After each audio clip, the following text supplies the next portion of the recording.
welcome Colorado's own entrepreneur, Angela. Thank you. And you have your microphone on. Very fancy. Think so. Do I? Yeah. Yeah? Am I? Okay. So, is this right? You started your first business when you were only 26? 26, yeah. And you were just finishing your MBA? Yeah, I was just finishing my MBA at the time. So you have this know-how because you've seen it in your family, like how to run a business. Does that not work? That mic is only for the video camera. Oh, it's the video camera. Just for you guys. Okay. All right. Can you guys hear me okay? All right. Sorry about that. How did you first say, okay, it's my time now to run a business? How did you know? Yeah, so the backstory is I got my degree at CU Boulder in computer science because none of the girls were doing computer science, and I was like, I can do that. And so I came out of college with a good education and connections in the tech space. I immediately went into the marketing side of things because I was more creative and I did not want to be a developer for the rest of my life. No offense to anybody that does, but I just needed to be more creative. And so it was a couple years in that I was working on the agency side, and I was running the show and making these people a lot of money. And when I'd ask for a raise, they're like, well, you're just not there. And I'm like, yeah, I am. So I quit my first six-figure job, which my mom, sorry mom, she was not happy. I just, got this salary that in my world where I'm from, you don't make that kind of money. This is, 12 years ago. Benefits, 401k, and your mom is like, no, what are you doing? So yeah, I think I drove her crazy, but I knew that I could do that for myself. And what was your first business? So it was a marketing agency, okay. Yeah, in the high-tech space specifically because that was where my connections were. Right. I had clients, people that would work with me, but it also gave me the freedom to start this business at night because this was already my passion. Okay. It was just, when you're working for somebody else that is working you to the bone and you're so tired and you're not making the kind of money you think you should be, because I see what we're charging them and I am not making that. And it wasn't always just about the money though. It was about the flexibility to start something at night, which is how I started this business. Fitlosophy. I started, this business was going for a good couple years, moonlighting. Okay. I created the product, I have some fun stories around that, but it wasn't like January 1st, 2008, I started this business. That's when it was legally started. Okay. But these businesses are all often a culmination of ideas and passions and things that just happen over time. So if you don't know, Fitlosophy, the main core product is the Fitbook. So it's a journal, and there are different versions of them, and you have set goals, fitness and food-wise, week to week, but then now you have scales for us and for food, you have recipes, but really at the heart is the journal. Is that something that helped you when you were dealing with body image and weight stuff? Yeah, so Fitbook was my only product. I often tell people my name is Angela, but I answer to Fitbook. Like all my social media handles are just Fitbook. I'll be walking down the street, which is still weird to me, and they'll be like, Fitbook, and I'm like, hi. So I'm really nobody, but my product is somebody, which is amazing to me. So the reason I started it was, starting at the age of 14, which is insanely young, I started battling multiple types of eating disorders. It started with anorexia, went into bulimia. You'd never look at me and think I was overweight, but I was a miserable little girl. And not miserable, I had a wonderful life. But I have some control issues. There were things going on at home that I couldn't control. I went through a divorce at a very, very young age. So I love what you're doing, by the way. I just faced some tough times, and eating disorders are similar to any addiction. When you go through a tough time, it's your go-to. So it was through the process of journaling. I actually at CU Boulder went through an inpatient program. They made me journal but wouldn't let me journal calories, and I was so mad. I'm like, no, you gotta, I'll just write it somewhere else. So don't tell me what to do. But it was through the process of journaling I actually got to the root cause of my control issues and the things that really were affecting me. And so that's not to say that it fixed everything immediately, but journaling really was what set me free. And why do you think it helps so many people now? Why Well, is I the get- book so successful? Yeah, it's interesting. It's all based on research. So it wasn't like this worked for me, maybe it'll work for you. I quickly started diving into why does this work, and it was actually on the very day, July in 2008, that I launched my product at IDEA Health and Fitness Association, which is a fitness and nutrition conference, the world's largest. And people around me are looking at me like it's a book. Like there's an app on this side and an app on this side. And they're like, "Where's your app?" And I'm like, "It's paper, people." And they that same day, Kaiser Permanente actually launched a research study announcing that day on the front of MSN and Yahoo that journaling your food, you lose double the amount of weight in the same amount of time. And I was like, Same "Oh, day? yes." Oh my gosh. So I was so happy, and I actually partner with Kaiser to this day because I use them in my pitch all the time, and eventually they reached out to me, and they're one of my largest corporate wellness clients to this day. So, Wow. yeah. So live life fit, that's your mantra. Yep. Now, this is so personal for you. And do you think, I mean, all of us in this room, for those of us who are starting our own businesses or running them, it's because of a personal thing. Do you think, yes, that's a motivator, but does that bring about challenges? Did it for you? With having a fitness company? Or or- having it such a personal? Yeah, I mean, for the first couple of years, I never shared my why Okay. because I was still struggling with my why. Okay. And because the same year, get this, the same year that I launched my business was the year I found out my husband had been unfaithful. And I was like, adios, like, get out of here. And that brought about its own struggles, right? So that is personal. Like for me, sharing that with this room, that's personal. But what I found is I reach more people by being personal than being fake. Y'all don't need any more people to look at and be like, oh my gosh, she's perfect. No, I'm not. There's nothing about any of our lives that make us perfect, but unless we're willing to be vulnerable and share those parts of our lives, I think there's oversharing, and I'm an oversharer. Like, I've gone on first dates where I'm like, what did you just blew that guy's mind? Like, stop. Just ask what you like to do on the weekends, you know? So there is an oversharing element, but I found that through that, I attract a customer and a follower and a friend. I call my customers like friends, fit bookers. I attract people that are going to learn from me and are inspired by what I've been through, and they can, like I mean, this isn't latching on the Me Too campaign in any means, but this is what I mean when I share a story and I want someone to be like, me too. Like I've gone through that. And so I think what I try to do is take away some of the shame associated with these things in your life that you go through that you're like, ugh, like no one would want to know that about me. And I'm like, yeah, but if you think that I've got it together, I've been there too. Right. I think sharing our stories, that helps us, people resonate, you know? Absolutely. And, you know, one of the questions they had was, like, what obstacles have you overcome? Or how have they defined you as an entrepreneur? Well, I think by being so open, that kind of helps define you as an entrepreneur. It makes you approachable. People can relate to you. Yeah, I think that is one part of it. And I think, you know, to answer your question about Live Life Fit and is that tough for it to be personal, you know, there are two elements of a business, in my opinion. You have the passion, you have the why, you have the personal, you have the, like, I went through this and I want to share this and I want to change. I'm not ignoring you guys, by the way. I just might fall over backwards.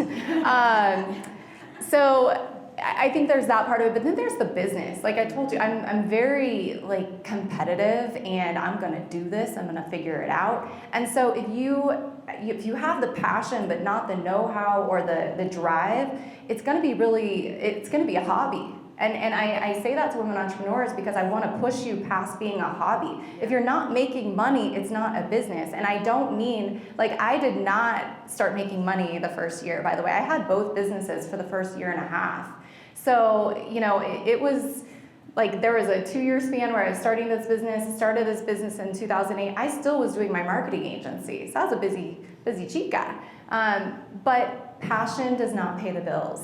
And I mean that in the most loving way possible. So from that day where you could quote Kaiser at that big auditorium, what then happened? Take us through the steps. Yeah, I mean, you know, I had one product. It was not an app. I'm like, it's paper. I mean, when I was in my MBA program, everybody had these projects. I did use the Fitbook as a project through the entrepreneurship program.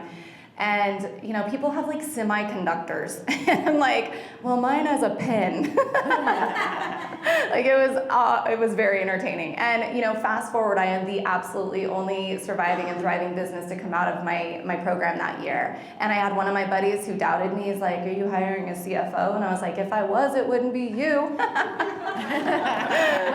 you didn't believe in me." But you have to be used to that. You have to get used to people not believing in what you're doing. And I think there's an equal parts of you're going to be stubborn, but you also have to be smart. Like, what are they saying? There's a reason. Because guess what? If no one buys your product, it doesn't matter who's right. So what happened from there was, we, meaning my dog was my assistant, I think my first actual assistant was my cousin who was in college that I could afford to pay $8 an hour. But I did have a graphic designer friend from my previous business, and I could afford to pay her 5 hours a week. She's with me to this day. She works full-time now, has a family, and I couldn't do any of what I do without her. So just to clarify, I'm not solo, I had people help me along the way. But my really first big win was landing 24-Hour Fitness nationwide. I saw a guy at the same conference a year later, and actually Lonnie, who's my graphic designer, she's really tall, and she sees this tall guy with a 24-Hour Fitness shirt. She's like, "He looks important." And so I walk up to him and I'm like, "Hi, have you heard of Fitbook?" And he's like, "No, should I?" And I'm like, "Yes, you should." And come to find out, he was a VP at 24-Hour Fitness. He gave me 30 minutes of time with their top 7 VPs, pitched them, was so nervous, won the account, and I was with them until they got bought out for I don't know how many billions of dollars. And then my big win was Target. So when you meet with these 7 VPs, then what happened? Do they buy a bunch of your books? Or you mass production? What? Yeah, so they, you figure everything out. They're like, "Well, are you set up on EDI?" I'm like, "I will be." You say, I always say this, and it has got me in trouble so many times, say yes and figure it out later. Yeah, absolutely. Chevron, the global giant, comes up to the booth and they're like, "Can you add our logo to the cover?" And I'm like, "Absolutely. How many do you want?" And they're like, 3,000. And at that time, my first production run was 1,000, and they were all in my closet. I'm not joking. I have a picture. It's actually pretty cute. My dog's in front of the inventory. And I would just sit on the floor when I'd get an order and mail them out. But 24-Hour Fitness was the first time I was like, I need a warehouse, and I need people to do this for me. And EDI, what's EDI? This is where my tech background did come in handy at some degree, yeah. Okay, so then you started learning. When you said yes, you're like, "Okay, I'll figure it out." Just figure it out. So, you had some people who were like, "Oh yeah, your cute little passionate project." Do you That think... is the most annoying word to me. Cute little entrepreneur. I want to I get that. I'm not We all saying. get that. Oh my gosh. What are you doing now? Oh, you have the cutest little business. I'm like, it is not cute. It makes millions. Okay, it just makes me so mad. Do you think some of that comes because you're a female entrepreneur? Oh, this is a touchy one. I'm gonna get cranky. And then not cranky. I get passionate about it. Number one, I can honestly tell you, I've never thought of myself, to be honest with you, I've never been like, "You are an entrepreneur, a woman entrepreneur." I'm like, no, I'm just an entrepreneur. I own my own business and I crush it. I'm not cocky. I'm just getting I'm getting a little wired right now. I never think of myself, or nor have I ever thought I'm a woman entrepreneur. I'm a woman that owns a business, period. The reason it riles me up is because I think when you go to that place of they didn't give me that business because I'm a woman, it gives us an automatic, it makes us think down on ourselves. I've never thought that. I'm like, I should have done my pitch better. I didn't come prepared enough. I have to own that. And if I don't, it's my fault. Have there been situations though, whoever goes up to a dude at a conference and they're like, "Look at your little business." Who says that? And I'm like, I'm in Target and Walgreens. Where are you? It makes me really question the way we speak to each other. And it's not just men, by the way. Women say the same thing too. Okay. So I am not a man hater, love them. But the thing is, it's not about I'm a woman, so I can or can't do this. I'm fortunate to have been raised in a family where, yes, the 2 male figureheads that were the entrepreneurs were men, but I saw who ran the show, okay? My mom did all the marketing for both businesses, and she was so phenomenal. She went back to get her degree at the age of 45 because in her generation, women didn't go to college, especially if you didn't have money. So I watched her get her degree at 45. I watched my grandmother get her GED at the age of 68. Like, Wow. I watched these women who maybe weren't given the leg up on life. And mind you, I wasn't either. Like, I'm from Cowtown, USA, proudly. My family doesn't come from money. So the reason I share that part is you don't have to. Because I think a lot of times you see stories and I'm like, yeah, but your daddy owns Google. I don't know. Like, maybe that's, like, I don't know. It never inspired me as much. But people that like just pulled themselves up by the bootstraps, I totally went off topic, but sorry. No, where are you from? That's a good answer. Where are you from in Colorado? Lamar. Anybody know Lamar? Anybody? Okay. You know where it is. It's always on the map of like my grandpa says, only God knows where it's at because it's in the middle of nowhere. So it's God's country. So that are you the only car dealership in town? No, I wish. So what do you think was the biggest challenge to bringing Fitbook Fitlosophy to where it is today for you? There's operational challenges. I can speak to that, and then I can talk about the personal challenges. I think they're often different. Operationally, cash flow. Absolutely, when you're selling into mass retailers, more recently, 2 years ago, we landed Walgreens, which, if you think about it, Target sounds more impressive, honestly, like it's Target. Everyone wants to be in Target. They have 1,800 stores. Walgreens has 8,000. Okay, we just landed, CVS has 8,500 stores, just landed them last week. I'm so excited. Here's the problem. When they say, yes, we want your products, and you have to go to production, on my first run will be 30 to 50,000 units for any time I land a store like that. That's a lot of money that I float for upwards of 6 months. Because you go to production, you have 30-day production, 30 days to get it on shore, you ship to the customer, you're net 60 at best sometimes, I'm actually net 30 with some of them. Negotiate, like you can pull the small card. So when people say, what's the downside of being a small business or a woman entrepreneur? I'm like, I play that card like nobody's business. I'm like, I can't be net 90, I'll run out of money. And then they give me net 30 and it's amazing. So cash flow is always going to be an issue in a product business. How do you, and to this day, it's still a juggle. I finally did get a line of credit to help us go into the Walgreens and CVS's of the world, but early on, it was me. I can't tell you how many months I didn't pay myself because, I didn't pay myself for the first 2 years either. There's a lot of misconceptions. They see the logos and they think I'm like rolling in Hundies or something. Like, no, it's you have to like sacrifice for your business. I think of my business like a child and I give everything back to it. But there are many months where I didn't pay myself because we had to make payroll. And then personally? Oh, yeah. I think entrepreneurship will expose your strengths and weaknesses faster than anything. The only other thing I think would be parenthood, and I haven't done that yet, but I see my business as exposing what I'm really, really good at, and that it also exposes what I'm really not that great at. I've learned that I am very creative. I can sell anything. I'm so passionate that people feel it, right? But it makes me not really great at managing the growth of the business from a people perspective. Because like you guys, if I see a social media post that has like a period and it should be an exclamation point with an emoji after it, I might lose my marbles. Like every single word in every product we have is written by me. And I don't say that to say I'm amazing. I say that because that level of control is part of why I'm good at what I do. That level of control has hindered my ability to hire really phenomenal people that can just grow the business without me. And maybe that's my own insecurity. What if the business doesn't need me, right? Did you ever think about that? So in some ways I've learned, like I have an amazing team and amazing employees, and sometimes I get cranky because like, well, why can't you do this without me? I'm like, well, because you trained them to not do it without you.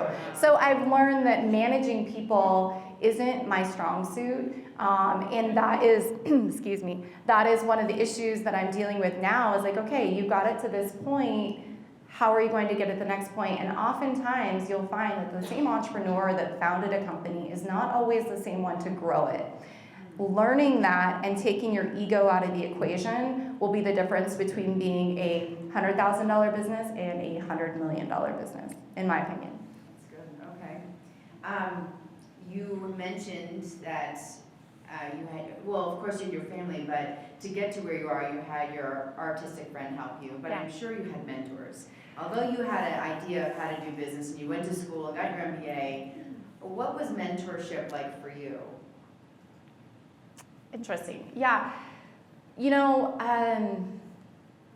I had one guy early on who, he was one of my clients when I had my marketing agency. He ran I don't know, I think it was a $200 million healthcare organization out in Orange County. And he saw me starting this business, and I asked him to be on my board of advisors. Okay. He was very pivotal in helping me understand and navigate certain things along the way, and I would, I call them my entrepreneurial meltdowns. You just need to talk to someone about it. So I would go to him on some things like that. I have always surrounded myself with, I would like to consider very high quality people. So even my friends, a lot of them are entrepreneurs, own their own businesses. So I think mentorship was important, and it's not like I did this on my own at all. But I also think that in so many ways, I never had a formal program. Okay. I never was like, I'm going to go to my weekly event. I didn't have time. I was like, I gotta ship this, and can you meet for coffee? Or actually, I need tequila now, so can you do that? So it was kind of like on the fly. It was nothing formal. Because so often we talk about, oh, all these mentors helped me up through the way, but it seems like you really taught yourself. And that makes it sound like I did it by myself, and I know what you're saying. I had people along the way this entire time that have helped me and been there for me and supported me. Yeah. You have no idea how much mentorship sometimes can take the shape of just believing in you. My friends that actually will go, like, I don't do the orders anymore, right? But I'll see them post a picture, like they bought our entire line of new products, and I'm like, oh, like you like it that much to buy it. Like you're not waiting for me to give you one. That's awesome. Like those little like supportive things along the way have been helpful, but I surround myself with a lot of women business owners and male as well.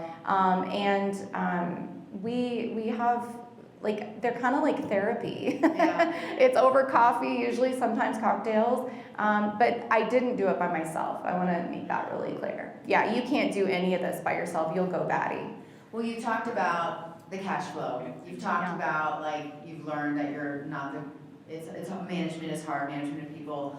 When you were starting your business, you probably knew all the things that you needed to check. I can do this, I can do this. What were things that you feel like you weren't aware of or people didn't talk about? Yeah, I didn't go in with any preconceived notion. I honestly created one product. The story goes that I created it, I went to 24 Hour Fitness, and I was using it. And a guy comes up to me and says, where can I get one of those? And I'm like, I make them. I did not make, this was not 2008. I was like, I make them. And he's like, can I have two? So I went home. He said, how much are they? I'm like, $20 each. I went home, I went to Kinko's, I printed them, I bound them, I put the little pin in. And they were really ugly, by the way, but I thought they were cute. And showed up on Monday, and I had two, and I still have my two $20 bills to this day. But I didn't go in with like, I'm gonna create a corporation. I created Fitbook. And in some ways, I would like to encourage people to think bigger. Like right now, all my social media handles are just Fitbook. Fitbook, Fitbook. So people are like, oh, how's Fitbook? And I'm like, it's Fitlosophy. We have so many products now. And so because I didn't dream big enough, because I didn't think big enough, sometimes that's held me back in our website, our domain name, things like that. I didn't think big enough. I thought solo focus, but I also, I think because I focused so intently in the beginning was also why it was a success as well, because all I talked about was Fitbook. So I think some of what held me back or what I wish I would have known is like, dream bigger. And I tell people to do this now, but girl, like that's one product. Like what do you could create a lifestyle brand out of this. You could like become the Nike of like journals. Like how cool would that be? But I thought about like, I'm just gonna have a Fitbook and I'm gonna sell it. So I didn't really think that big. But I also didn't go in thinking that I would be doing this 10 years later. Really? Oh my gosh. I joke that my tombstone's gonna read like, live life fit. Like, this is what I'm doing. So yeah. Well, it should. I I don't know we know. can talk about that. By the way, on our website, she's really cute workout shirts too, with a lot of Oh yeah. yeah, really cute. Do you Do want to it, open up for questions, Jackie? Do you guys have some Pass the questions? mic around. Oh, here. Sorry, I talk so darn much. No, it's great. Isn't it great? We love your energy. Casey? Who has a question? Come on, there, over there. What is EDI? Oh, EDI is electronic data interchange. So it is the format with which all mass retailers will send orders, purchase orders. So back in the day, they would fax them. EDI now, it sends an electronic feed to my warehouse that will send over all my purchase orders every single week, and that's how they route them, ship them. I have nothing to do with it. It's beautiful. I joke that I've had more warehouses than boyfriends, though, because if you cannot find a good warehouse, logistics will be the death of you. If you cannot get an order from your warehouse to your customer, good luck. So you can have the greatest product in the world. So EDI you'll use with most mass retailers, and then you also have the B2C, which is your drop ship to your customers as well. Yes. Oh. No. Yeah, so you're saying that, originally you didn't really dream bigger, things like that. So what, now looking back on everything, what, I guess 5-10 years, like what's your vision now for Fitlosophy and where it's gonna go and things like that? Yeah, absolutely. So that's a loaded question, but that's a good one. So my goal is to become a premier lifestyle brand and expand beyond just, so the apparel is one part of that. So expanding into the apparel world, we're actually launching digital programs this month where we're actually offering workouts to people. And we've always done recipes and stuff like that on the blog, but now we're monetizing that and creating systems and programs to help people. But it's also, we recently launched a planner and sticky notes and a meal planning pad and like all these tools to help people live life fit. I sound like a recording. Live life fit. The thing is, we can become that premier lifestyle brand, and that we have a very ambitious goal of helping millions of people literally just integrate fitness into their lifestyle on a daily basis. And it's little things from like a sticky note that has your little like water tracker at the bottom to a reminder that a workout is 1 hour workout is 4% of your day. What we're finding is that doing these little tiny healthy habit changes will dramatically change a life more than a quick fix. And if you want me to get on a pulpit, I will talk to you about how I feel about the fitness industry. It angers me. I always joke that our Instagram feed is a booty-free zone. You will not see my booty and you will not see my abs because it doesn't inspire anybody. I scroll through and I see all those chicks and I'm like, oh my God, I just want to eat cookies. Like, this is so depressing. And yet these same fitness professionals that aim to inspire you do the opposite. They did research, sorry, a long answer. They did this research and gave two different groups of people, a food journal with no pictures on it, and then a food journal on the opposite page was Fitspiration. And it was women that were fit, not skinny, but fit. The women that used the food journal that didn't have any images actually lost weight. The women with images of fit women actually gained weight. They found that it actually comparing yourself, and I wrote a whole long blog on comparing yourself. It is so detrimental to our health journey. And so what we do is we encourage people to set healthy goals for you. And see, this is when I get all like riled up and my blood pressure rises. That's my goal, is change millions of lives with this brand. Hi, first I want to say thank you for coming out and sharing your story and encouraging us to dream big, think big, play big. We need to hear it when we're in startup mode. Yeah, So thank you. absolutely. My question for you is, when you are in the garage with your inventory and you want to break out into a major retailer space or just get out and get your products out, what are your biggest tips for startups in that space? You actually just nailed it by saying that. Play big. People thought that I had a big company when I was in my garage. I had now granted, you guys, now I sound like an old person, but I started this business back in the day before Shopify, before Squarespace, before you could create a website at home by yourself. So I had a website, I had these cute little business cards. I looked big and I wasn't. And so if you want to play with the big boys, and I hate that term because, if you want to play with the big folk, whatever, you have to play the game. And you have to kind of believe it yourself. And I think sometimes, I had a woman come up to me at a trade show and she wanted me to try her protein bar and she wanted me to talk about it on Instagram. And she brought it to me and it was like in this baggie. And I'm like, ooh. Like, pay for some packaging. Like, that's all I'm gonna say. Like, because now I'm weirded out at your protein bar. But she wasn't playing big. She was like trying to, so I think you can play the small card later.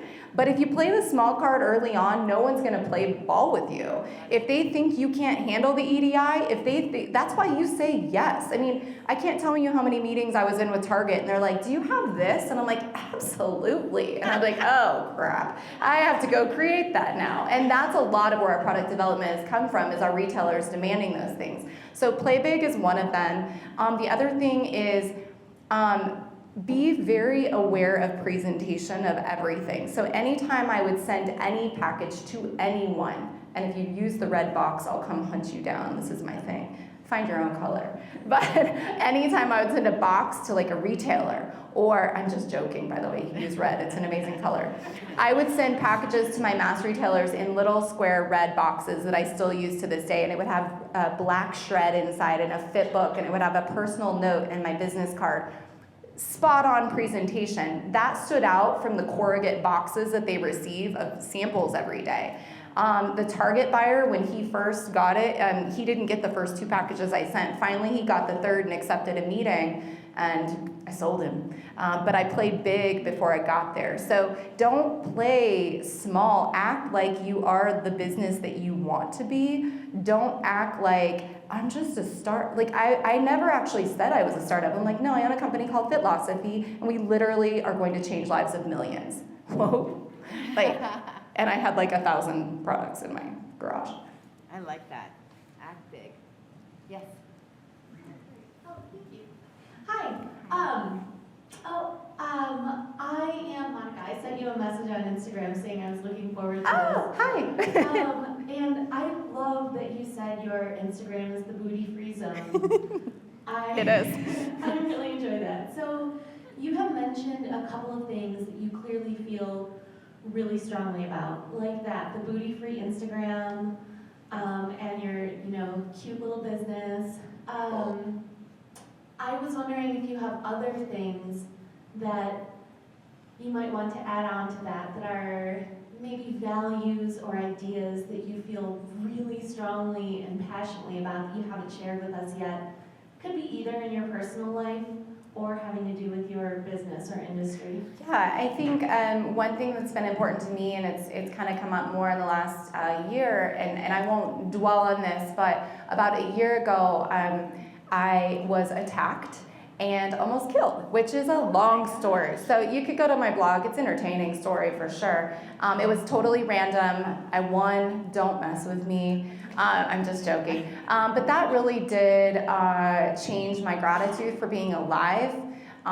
It really changed my perspective on what I feel like my purpose is here on this earth. And sorry, you're looking at me like, what the heck? Sorry, that was a big bomb. But I will say this, when you talk about that, it brought about more of like, okay, you know what, this is my business and I can share who I am and I don't have to be ashamed of that. And so my faith is a very important part of my life. And so it just freed me up to be like, if y'all don't want to follow me, there's an unfollow button. I am not ever on a pulpit. I'm not holding altar calls on my Instagram here, but my faith is important to me. And so it's kind of resonated itself in the form of some products. We just came out with a first faith and fitness journal, actually.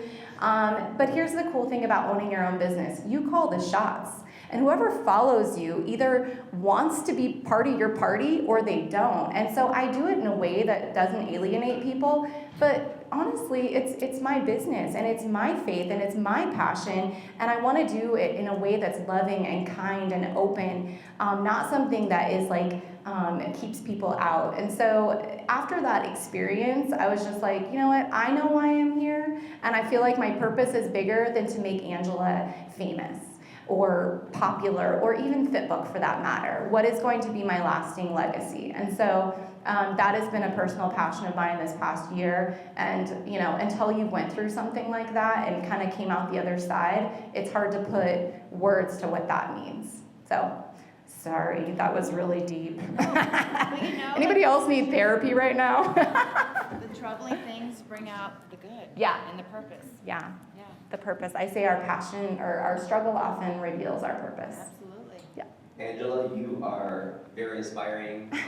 Your energy is phenomenal, so thank you very much for bringing it this morning. Thank you. The entrepreneurial journey is very dark. It's a lonely road.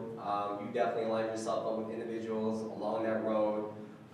With the group here, they're probably waking up this morning either running a business and or in a corporate lifestyle, maybe unemployed.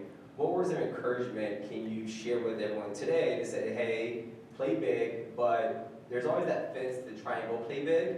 And what can you, express to us here about just taking that leap of faith and finding that risk that can, give us the inspiration to go out there and do what we really want to do? I don't think this was your, thank you, by the way. I don't think this was your question, but I'm going to touch on it briefly. The entrepreneurial journey is dark. And I don't mean that in a depressing way.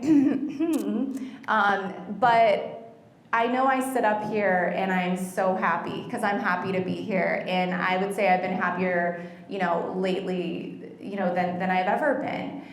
But entrepreneurs, we're interesting. We're wired really interesting. I'm Italian, so I talk with my hands. I got to keep my hands down. We are a different breed. And if you understand any of what I say next, we are incredibly passionate and driven, but there's often a flip side to that, which we get really hard on ourselves. And we go into this dark place of like, what am I doing? And it can be very lonely because your friends don't understand. Like, why are you doing this? They want to go out drinking on Friday nights, and you're like, yeah, but I really have this presentation on Monday, and I don't feel like I need to explain why I'm working on it. But it's lonely. It can be very lonely. And so I think one of the things that was important for me was, number one, my family has been incredibly supportive of this.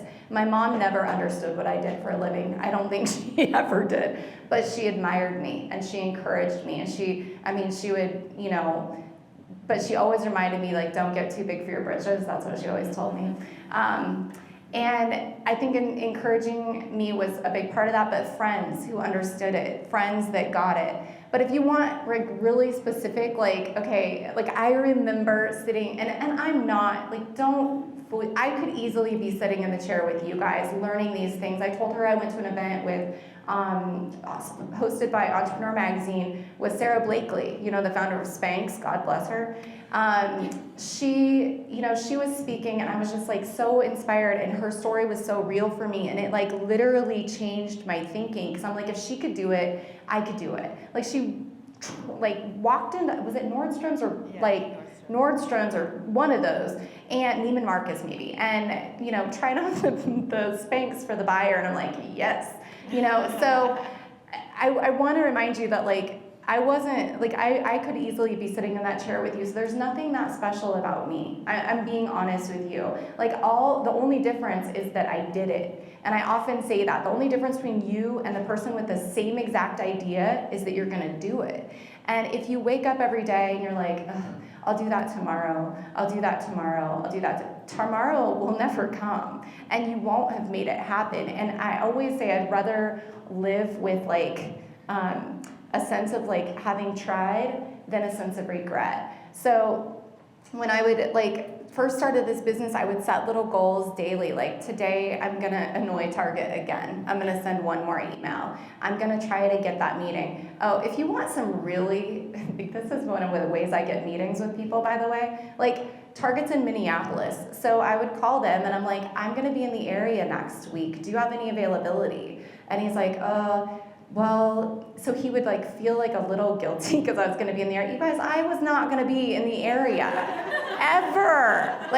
I'm going to be there. I'm always going to be somewhere. But if he took the meeting, I will be there. And so using those little tactics, I always say never, no is never an answer. It does not mean I don't always get my way, but there's always a win-win. So when I hear no from buyers, there are retailers still to this day that I cannot land, and they baffle me. But I like to learn from that. Dick's Sporting Goods, they wanted our line in there. They were really trying to reach the woman consumer, blah, blah, blah. Sorry, I'm being negative right now. But That's so bad. Does anybody work at Dick's Sporting Goods? I'd like to talk to you after. Do you? Oh, okay. You know, we literally had a program set up. We were going to go in line, blah, blah, blah. They pulled the purchase order at the last minute. I was like, what happened, you know?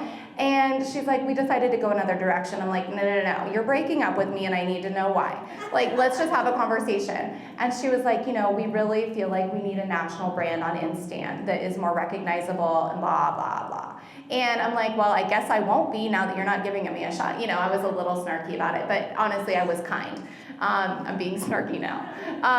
But I learned from that what I needed to become, to be able to be, you know, I also needed to pitch myself differently because pulling the small card wasn't going, like, I didn't go in there being like, well, we're actually nationwide in Target. And like, I wasn't like kind of tooting our horn, so to speak. I was like, this brand will really resonate. You guys, buyers care kind of this much about how much the brand resonates. You know what they care about? Sell-through. So you got to know your product and you got to know your passion, but you also got to know your turns and you got to know like how many units per store are you planning to sell? How much money are you going to make them? At the end of the day, I know it sounds horrible, but if you want to play that game, you play that game. If you don't want to play that game, sell on your website. So like some people say, well, they should care about this. They don't care. No, they don't. This is a game. You're paying for shelf space. If you don't want to play that game, go play somewhere else. We're done, right? Are we done? I'm sorry. You have one more. I have a question. Can I finish the question? Is that okay? I'm happy to talk to anybody after as well. So I think back to when you were that girl getting treatment Still a girl. for, yes. You're an entrepreneur, you're a business Yes, I'm just person. joking. But when you were struggling with your eating disorder and you were journaling, looking back now, I mean, what do you think she would have thought of? Look what you've done. You know, you're helping so many other girls. She has a journal for teens. Mm-hmm. You're really still thinking about them and what you did, and now Yeah. helping girls just like you. Like I honestly just want to hug her because I realize how hard we are on ourselves and what we do to ourselves that actually hold ourselves back. But I've never, you know, I had a conversation with my grandmother the other day and she's like, I just hate that you had to go through all that to get where you are. Like, I hate that you, like, grandma starts crying. Grandma, don't cry, you know. But I told her, I'm like, but grandma, because she actually struggled as well. And so I think there were some learned behaviors there as well. And so she felt bad about that. And I said, Grandma, just think about it. If we never would have struggled, we wouldn't help all these people. And so I don't think of it as like poor me as much as like, yeah, yay, but also like I would go back and hug her. Like I would just go back and be like, it's gonna be okay. And don't try to grow up so fast and like, don't get married at 23 and like, you know, like all these things that you learn later, but you eventually realize like you can't change those things because those are who made you who you are. Yeah, and that's a beautiful thing. Angela Nader. Thank you.